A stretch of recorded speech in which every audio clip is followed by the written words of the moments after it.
says you're live. I'm just gonna refresh it and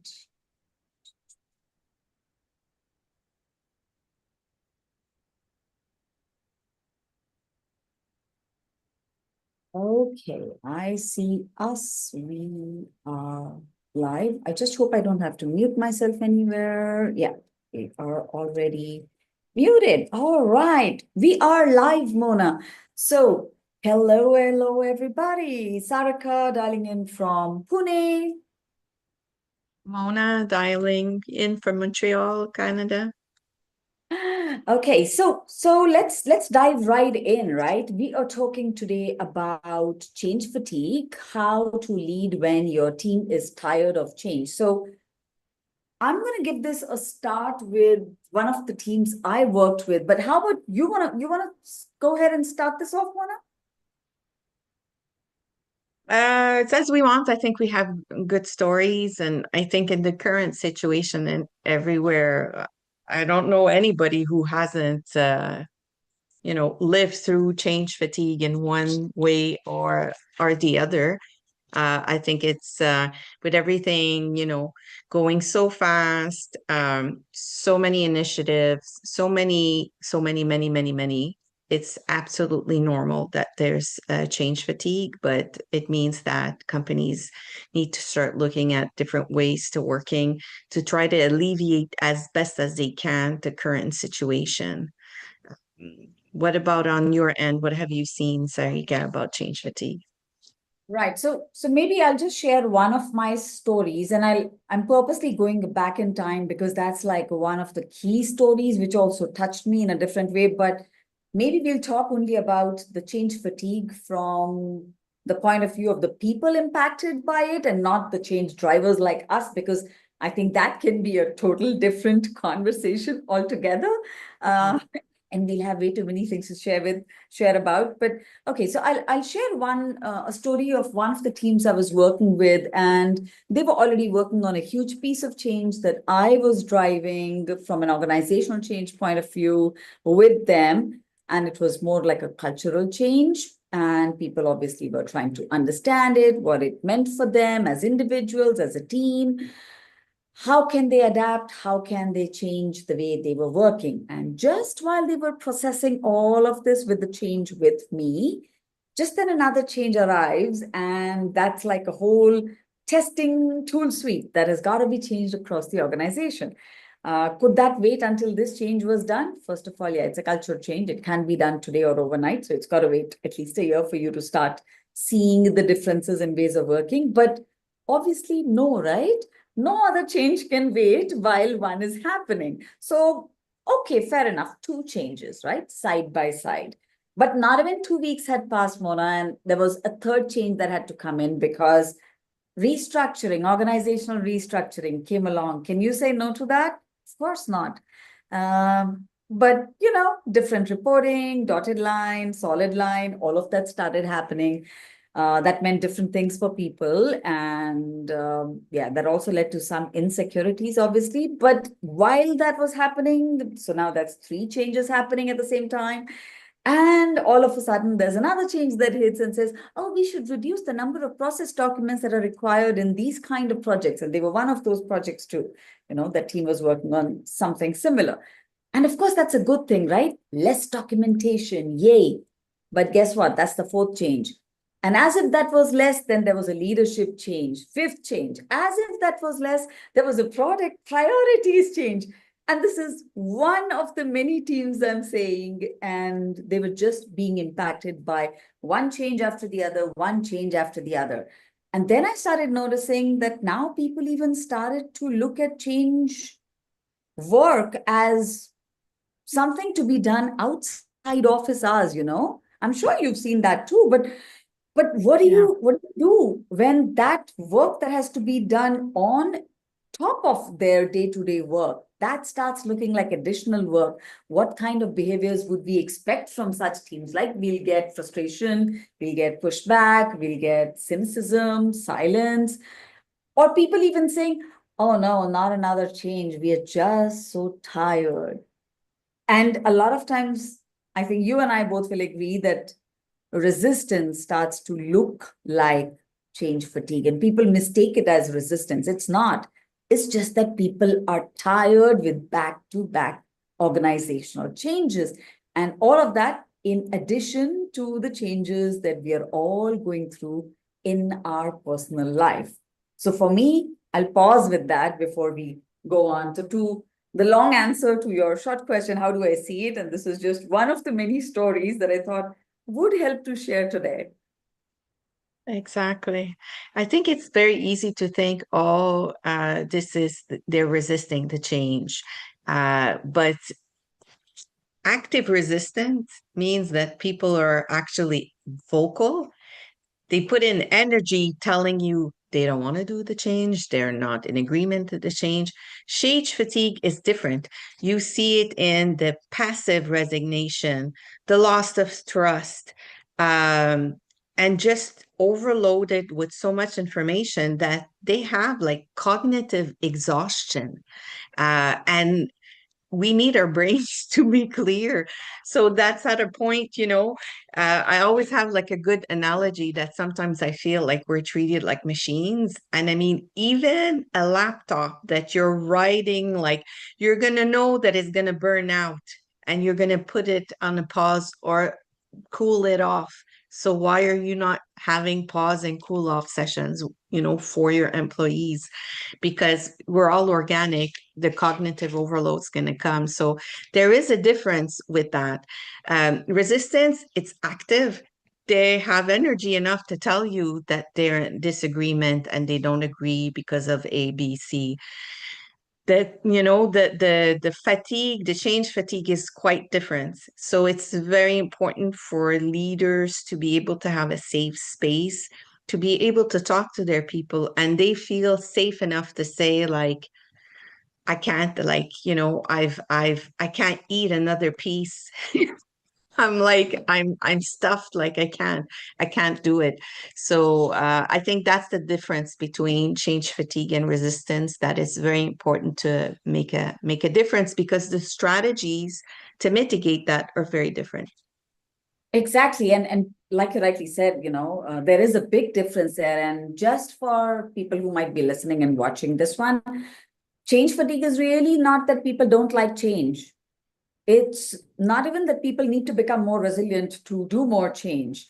It's really something that happens as a result of people going through repeated back-to-backs, adapting to every change that keeps coming their way. It just starts to take a toll. We are human with a limited capacity, and we're just human at the end of it all. And it consumes everything, right? It consumes our attention, it consumes energy, it consumes thinking, emotional capacity.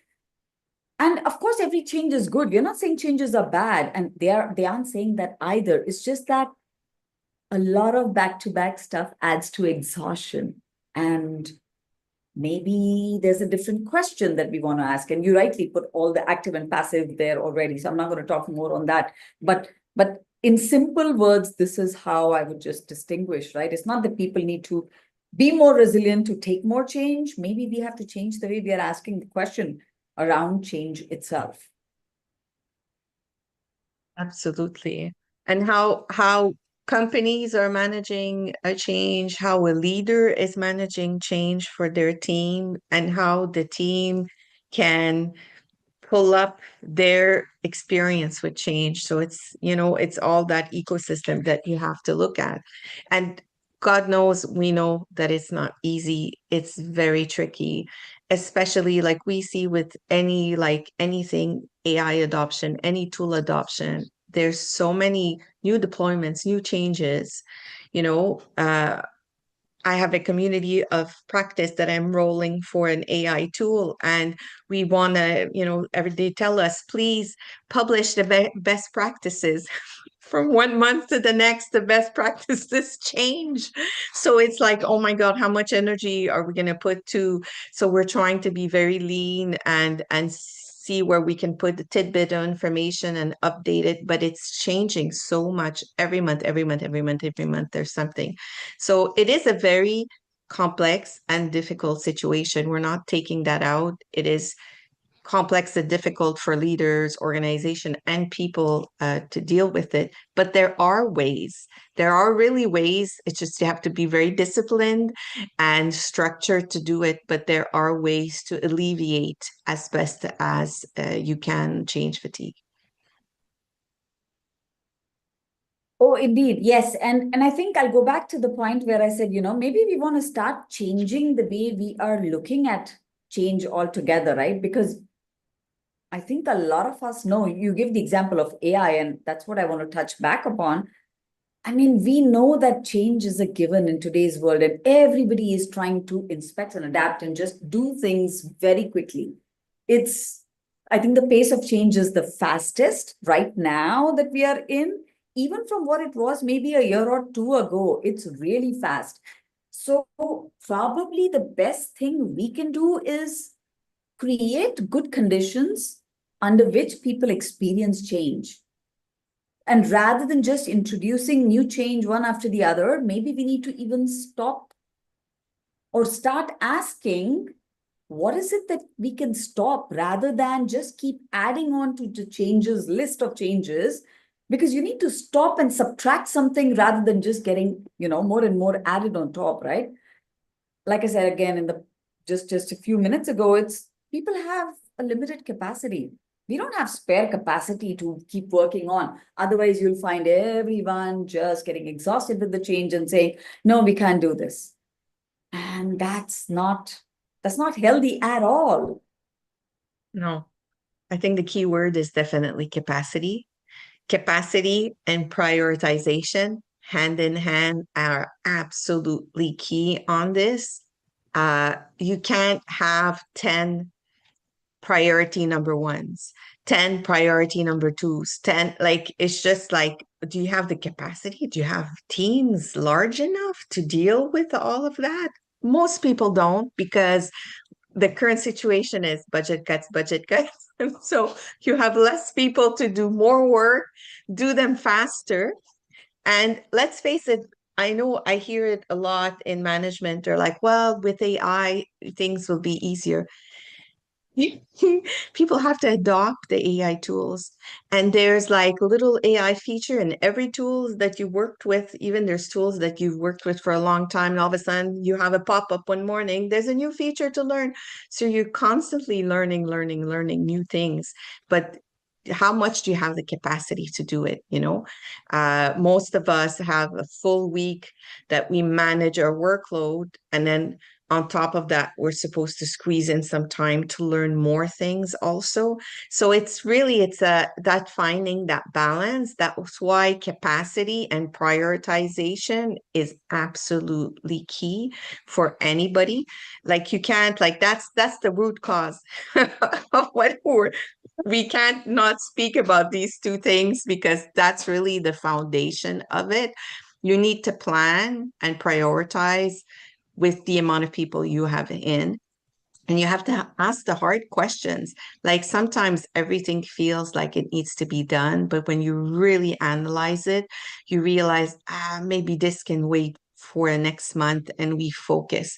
And we know the science proves it. When you have a smaller amount of things to do and you really focus and prioritize on it, you get it done, you move on to the next. You're delivering faster in that sense, and you're delivering value because you don't cut corners too short either. So that's another aspect. When you're delivering fast, and it's only speed, you put away quality. And I think we're all living in one way or another these days, the lack of quality on all the levels, which was like, where has the quality gone? So it's really important. Like, we shouldn't shoot ourselves in the foot, and quality is still priority, and just focusing on the right set. And I mean, it's hard on all the levels. Like, all the portfolio management for the whole organization, they have a tough job.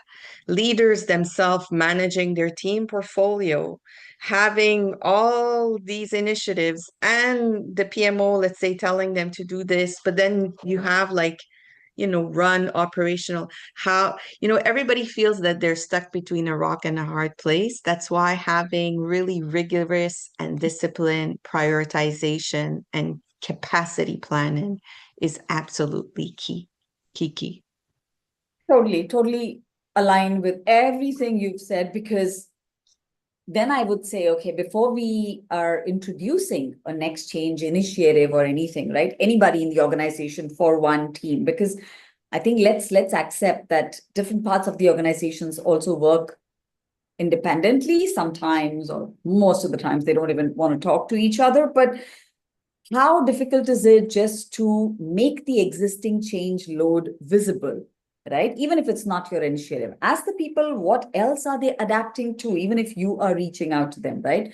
And then going back to prioritizing, then let's prioritize together. Not everything can be priority one. Sequence wherever you can, remove, so subtract, don't just keep adding. Just because something new is starting, you don't have to keep adding more and more and more, right? What else? Maybe give people the space, the environment where they can even think about that change, process that change. And most importantly, I think just keep learning. What did that last change teach us, and where can we now slow down? And slow down in not like stopping. It's basically just pausing, pausing long enough for people to, because we've made things visible, people now pause long enough just to see how much of that change is what they're working on, or how much of a change are they working on, how much more can they do, going back to the capacity piece that we've been talking about. And I think what becomes key in all of this is good facilitation. I'm sure you'll agree. And this is not random facilitation. It is just facilitation, not to make a workshop more engaging and do more workshops, but just facilitate enough so that people can make their change visible to themselves, look at different competing priorities, different perspectives, making assumptions visible. What else? Yeah, basically even having Breaking down. exactly, breaking down that change into smaller pieces, also creating conversations about what should stop, right? Because if you've made your changes visible, everything that you're working on, then you'll be like, oh, now we have this new piece of change that we need to work on. So should we stop this one? And should we then work on this new one? But at least it lets people make decisions. So basically create that space, let people pause, let them reflect, and then decide how to move forward, right? Because you can't just move forward when everything is it's just sitting on your head and you're just starting and starting and starting and you're not finishing something. So it goes back to the main Kanban principle, right? Stop starting and start finishing. Absolutely. And like you said, making things visible. There's many ways of doing it. Of course, using Kanban boards, you're really in the detail of it. But on a higher level, there's change audits that really help. You're really able to audit what's happening really in terms of change fatigue, change capacity. Heat maps also are really great. These are all change management tools that are being used.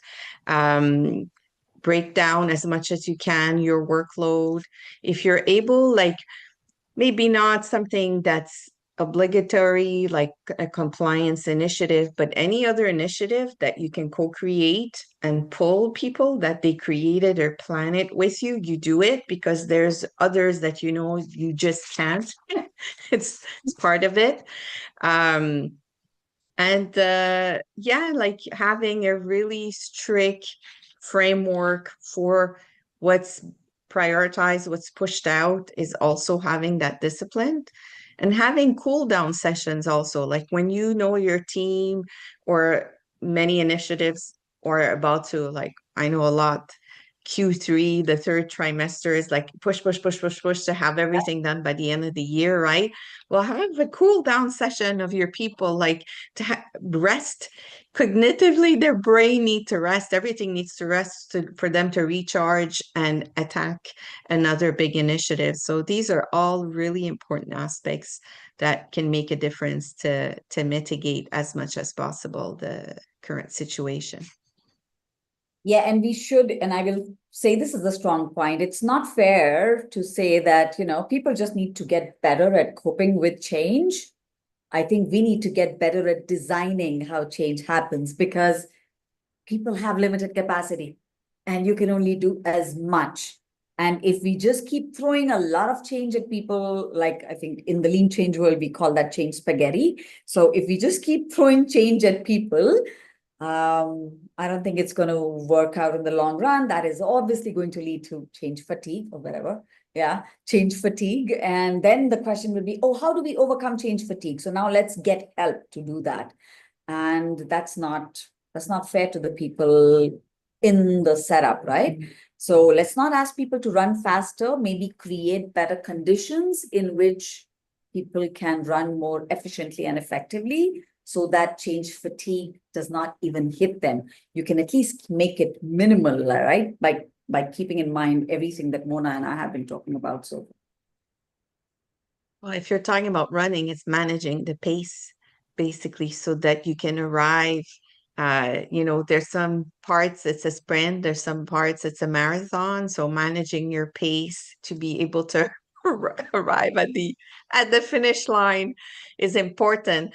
But we feel the finish line's being pushed and it's never ending. So, you know, I think continuous improvement is super important. It's not because you put a framework in place that I've solved. I've solved it. Not at all. It's like you're going to get better with time, with your discipline, with your structure, with your sequences, with your change audits. Everything will just get better. So look at it as you start small, you do it with one initiative, you get better at it, you apply it for others, and then that sequence and that pacing is absolutely important. Like we said, we're not machines. Even a machine is gonna like overheat and stop at a certain point. So keep that in mind. Humans need to take a break and pause and catch their breath. And they can only swallow one small piece at a time. I always compare that change. It's a small piece you need to swallow. We can't be swallowing. We're just going to choke on the change, and that's pretty much change fatigue is at a certain point. So yeah, it's like I said, it's hard, but it's doable. It's doable with structure and discipline. yep. Anything else that we wanted to add? I believe we covered all the points. I mean, I know we didn't plan for every piece in the conversation, but is there any other parting words that you want to put out there, Mona, for our audience? Uh, I think,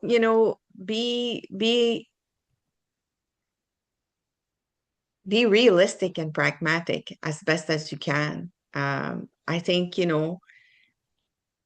we see roadmaps and we see lists, and it's just like it's a nice list, it's a nice roadmap, but you already can see that it's too much work. It's starting to look like wish lists, and everybody, when they see it, know that no one's going to execute that. That's impossible. So be realistic and pragmatic. How can you break it down? How can you be realistic and really manage capacity? I'm seeing a lot of teams, they are not managing their capacity. They just are saying yes to many things and hoping for the best, but it's just putting such a toll on people, and you end up losing good people also, because the capacity of the teams are not being managed enough. So it's really worth the time and setting it up, and long term, slowly but surely, with continuous improvement, you'll get the right pace for your team. Um, but yeah, it's extremely important to do it. If not, it's just, I find you're stuck in a little vortex that never changes. Any parting words, Sarika, also? Yes, I was just reminded, we've been talking about the pace of change and how quickly these changes are coming with AI and everything else. So I remember just going back into the agile world, one of the principal talks about sustainable pace already, right? And I was just pulling out the exact words of it. And agile processes promote sustainable development. The sponsors, developers, and users should be able to maintain a constant pace indefinitely. And that's really saying something. And that's not just limited to the agile world. It's applicable in the world of change, because you want to maintain that constant pace indefinitely. But every organization is going to have it different. The people, the teams, everybody will have a different pace. But the problem that I'm seeing, Mona, is that many organizations are still introducing change as though each change is coming alone. It arrives alone there, and that's not true, right? In silos. Yeah, exactly. And we just don't know. So it's all over the place and almost always at the same time, one back to back, maybe a week away, maybe two parallelly, who knows? But in a world that is today obsessed with speed, we sometimes confuse moving quickly with never stopping to think, and they're not the same. So I think the most valuable thing sometimes to do, and I will keep saying this, is just to pause. You don't want to move forward? That's okay. Just pause. Notice what are you already carrying? What can you change? Do you have the capacity for it? Is it pulling you down? And the pause is not the opposite of Can speed. you improve? How can you improve? And you're just going to pause enough so that you can speed up after that, right? Slow down to speed up is how I always call it. So sometimes the pause is all you need to avoid change fatigue at the end of it all. So that's probably the last thing I want to say. Amazing. I hope we brought a few points to help if you're in a context, which I'm sure most of you are, because we all feel we are. I hope our discussion helped and gave some ideas to move towards reducing the change fatigue in organizations. Indeed. And again, this was more from the context of people impacted by the change. And like I said, I mean, of course, people like me, people like Mona, we are not just impacted by change, but we are also change drivers. So of course, we get impacted by change fatigue too. We all have examples. I definitely have my own stories. But yes, maybe that's for another conversation. But for anybody who's been watching and listening to our conversation, we'd love to hear your comments, feedback. Maybe you've been through a journey or something else that you'd like us to talk about. Do put that in the comments of this episode. And yeah, we'll catch you in 2 weeks again on yet another episode. And I think this time we're talking about prioritization. I don't have the Miro open, but I'm pretty sure that was the. Yeah, I think so too. I think so, because that we was spoke the about next that. one. Yeah, because we spoke about Yeah, let me check. Yeah, it is. It awesome. is. So we will see you at the next one. Thank you, everybody, for watching and listening. We look forward to your feedback then. Bye. Thanks, Mona. Bye.